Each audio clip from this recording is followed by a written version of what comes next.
Pinakabatang runner sa Taray, Asingan 2026. Hinangaan po sa Kanyang Determinasyon. Ikwento mo ang good news na yan, Idol Tita Ronnie.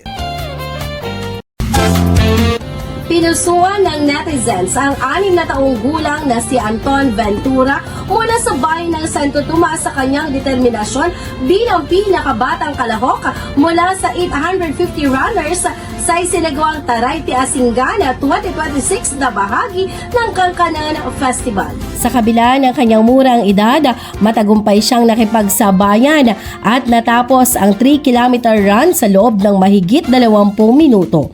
Ipinakita ni Anton ang determinasyon, tibay at positibong pananaw habang tumatakbo. Mga katangiang tunay na kahanga-hanga para sa isang batang tila naglalaro lamang.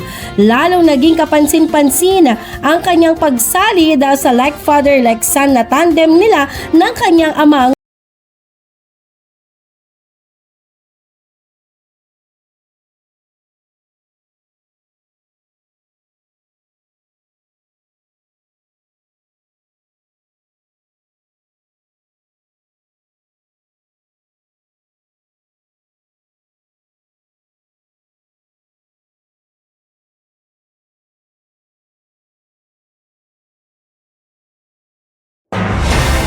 IFM News. IFM News.